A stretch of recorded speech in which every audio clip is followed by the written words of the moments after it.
Bonjour à tous. Les jeunes et la religion, comment vivre sa foi quand on est jeune? Plusieurs structures existent en Berry pour aider les jeunes dans leur démarche spirituelle, nous le verrons. Depuis 2013, à la maison d'accueil rurale pour personnes âgées de Blancafort dans le Cher, les enfants de l'école primaire viennent prendre leur repas du midi à la cantine de la Marpa avec les personnes âgées, l'occasion de faire du lien intergénérationnel. Des sentiers paysans sont en train de se mettre en place dans le Berry, un bon moyen de découvrir autrement le monde agricole. RCF en Berry, le journal Hugo Sastre. Comment vivre sa foi quand on est jeune? L'adolescence et le début de l'âge adulte sont des périodes pas toujours faciles pour vivre sereinement sa foi. Des structures existent dans le Berry pour accompagner les jeunes, notamment le MRJC, le Mouvement Rural de Jeunesse Chrétienne du Cher, une association nationale avec des antennes locales, un mouvement par les jeunes et pour les jeunes. Benoît Glattard, permanent du MRJC du Cher, au micro de Guillaume Martin de Guéret. L'objectif du MRJC, c'est vraiment ce principe d'unité, de communion, de faire ensemble, d'être ensemble, de vivre ensemble.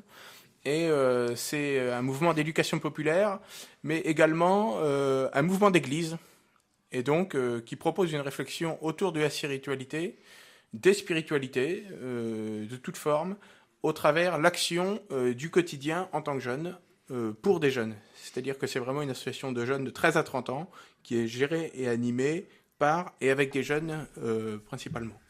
Le groupe des jeunes professionnels chrétiens de Bourges aide les jeunes adultes entrés dans la vie active à vivre et approfondir leur foi. Paul Courceau s'occupe du groupe. C'est vrai que cette question, comment vivre sa foi dans son entreprise, etc., revient assez souvent quand on est jeune. Alors bon, ce qu'il en sort assez souvent, moi, enfin, en tout cas, c'est l'idée que je m'en fais un petit peu, c'est évidemment de pas s'imposer, quoi. Et puis par contre, d'être toujours disponible, d'être à l'écoute de ses collègues, de jamais envenimer les situations, d'être toujours là pour d'être à l'écoute et puis d'essayer de ne pas juger, etc., de ne pas s'imposer. Comment vivre sa foi quand on est jeune? C'est le thème de notre émission Chrétien en Berry, à retrouver ce soir à 18h15 sur notre antenne. Paul Courceau des jeunes professionnels chrétiens, Benoît Glattard, permanent du MRJC du Cher, et Élise Machado, qui a vécu les dernières JMJ, seront les invités de Guillaume Martin de Guéret pour tenter de répondre à cette question. Les surveillants pénitentiaires vont bloquer la maison centrale de Saint-Maur et le centre pénitentiaire du Craquelin ce matin selon France Bleu Berry. Personne ne pourra entrer ou sortir. Une action de soutien après l'agression de 2 surveillants par un détenu mardi dans l'Orne. Nous l'avons appris hier dans l'après-midi, Marie-Solange Hermène, la mère de Nierne dans l'Indre, est décédée dans la nuit de mardi à mercredi à l'hôpital. Elle venait d'être hospitalisée à la suite d'une chute. Marie-Solange Hermène était maire de la commune depuis 2014 et aussi vice-présidente de la communauté de communes Val de l'Indre-Brenne. Elle avait 69 ans. Une cantine intergénérationnelle, c'est la proposition de la Marpa, la maison d'accueil rurale pour personnes âgées de Blancafort dans le Cher. Tous les midis, les enfants de l'école primaire viennent prendre leur repas avec les seniors de l'établissement.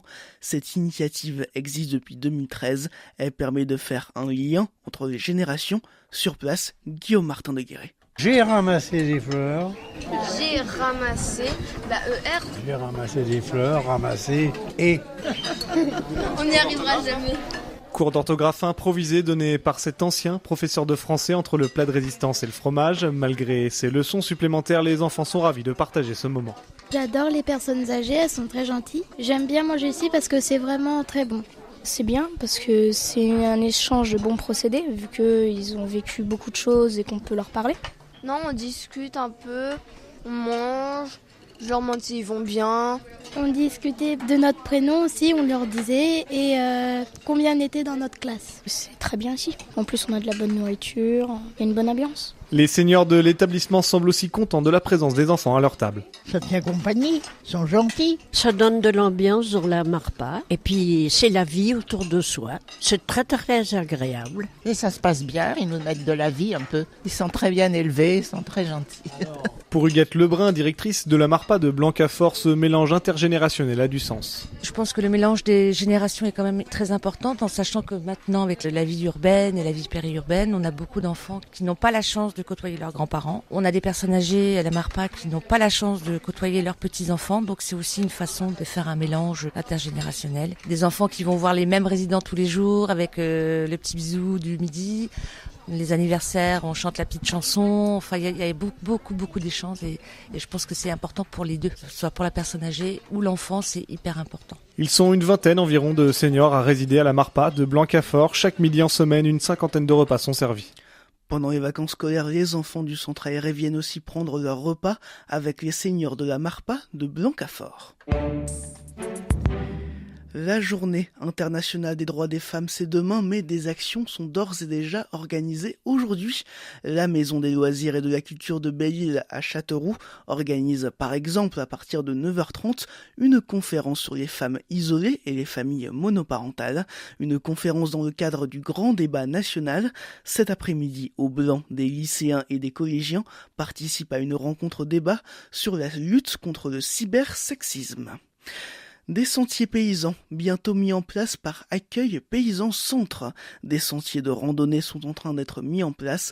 Chaque sentier permet de visiter des fermes, des parcelles de maraîchage ou encore des jardins en permaculture. Cela peut se faire par le biais de balades commentées ou en calèche. Objectif, ne pas se cantonner à un seul département pour Véronique Pénin, agricultrice à Aigurande et coprésidente d'Accueil Paysan Centre. Ce qu'on voudrait, c'est que cette idée-là de sentier paysan, elle essaime un peu partout dans la région centre. Donc on a commencé par quelques sentiers qui sont en train de naître en ce moment. Mais l'idée, oui, c'est que ça essaime dans les autres régions. Nous, on va montrer l'élevage, par exemple, sur notre région de Crozon. D'autres vont montrer la permaculture parce qu'ils savent faire. D'autres, ça peut être l'œnologie, s'ils se trouvent du côté de Reuilly ou dans le Quincy ou dans le Val-de-Loire. Comme notre région est grande, elle est très diverse. Donc après, il va falloir faire à la carte selon les endroits. Ces endroits ne sont pas tous définis.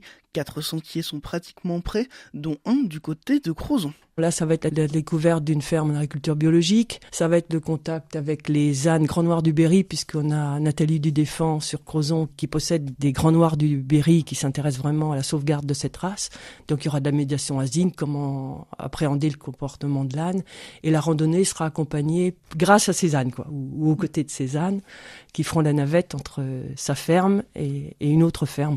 Accueil Paysan Centre travaille sur ces sentiers paysans depuis un peu plus d'1 an. Des séjours tests doivent se dérouler pendant les mois de mars et d'avril.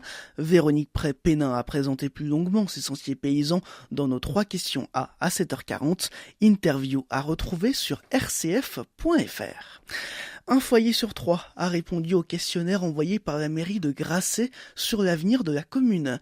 Les premiers résultats montrent l'attente des habitants concernant la diversification de l'offre de soins, l'emploi ou encore l'attractivité touristique. À partir de samedi, 4 thématiques seront proposées.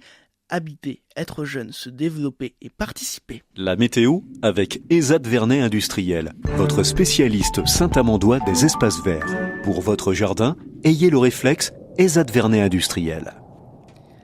De la pluie au programme aujourd'hui dans le Berry.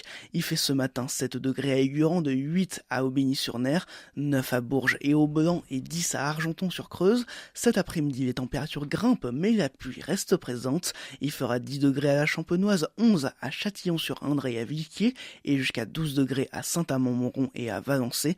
Demain, le soleil de retour mais la pluie sera bel et bien là ce week-end.